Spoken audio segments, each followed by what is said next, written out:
This is Tribhuvan International Airport in Kathmandu. It was engineered to handle a maximum of 8 million domestic and international passengers per year. But in 2024, the terminal processed over 9.4 million. That overflow is why national tourist arrivals have plateaued at roughly 1.15 million. Pushing for 2 million visitors at this stage would overwhelm the country's existing physical and ecological infrastructure. New regional airports haven't provided the intended relief.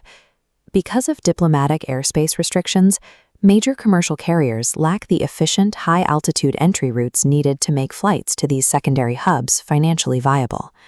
The logistical bottleneck at the airport terminal has become a structural ceiling for the entire economy. Managing growth now requires looking past the number of arrivals and focusing on the system that handles them. This ceiling is creating a dangerous economic pressure. While the number of visitors is capped by the airport's capacity, the cost of doing business, from fuel and transport to wages, is surging. At the same time, the value of those visitors is stalling. The average daily spend for a tourist in Nepal has remained flat at roughly $41. Over a standard 13-day stay, this results in a total yield of about $543 per tourist.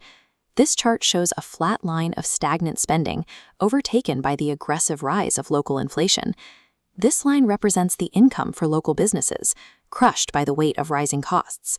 Hotels, guides, and artisans work harder than ever for shrinking profit margins.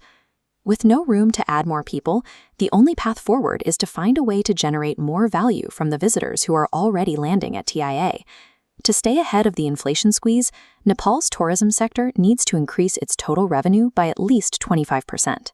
The total yield for a single trip needs to move from $543 to $678. On a daily basis, the target is remarkably small. Solving this crisis requires getting each tourist to spend an additional $10.15 per day. $10 is the price of a small wood carving, or perhaps just an extra local meal. So why is it currently so difficult for a visitor in Nepal to spend that money? The money stays in the tourist's pocket because the market is very deeply fragmented. The spaces where visitors spend their time are effectively walled off from the grassroots vendors who need that revenue. If you look at the management of Nepal's 5-star hotels and international chains, you'll find a high concentration of Indian nationals in general manager and vice president roles. These executives are imported for their expertise in yield management, the specific ability to optimize revenue per guest and maximize ancillary spending. This hiring trend points to a missing structural ecosystem in Nepal. The country absolutely has the local talent, but it lacks the formal framework to train local youth in these high-end corporate standards. Because of this gap, there is a massive chasm between luxury hotels and the local culture. Management is often hesitant to recommend local micro-experiences to their high-paying guests. To a hotel executive, the grassroots market looks like a reputational risk. It is informal, cash-only, and completely unverified. Without standardized system, they cannot risk their brand's prestige on an unvetted local vendor. This lack of trust is what keeps the tourists' money trapped.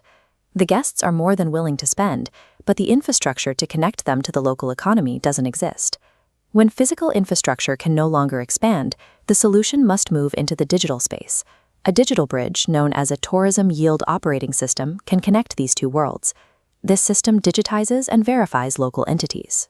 It brings wellness retreats, artisan workshops, and cultural experiences into a single, standardized ecosystem that international brands can trust. Because the system is built on verified data, it can integrate directly into hotel workflows. GMs can recommend a local artisan to their guests through a secure, professional interface. The system also removes the financial barriers. By enabling instant digital payments like QR and UPI, it allows tourists to make spontaneous purchases without needing to worry about cash or currency exchange.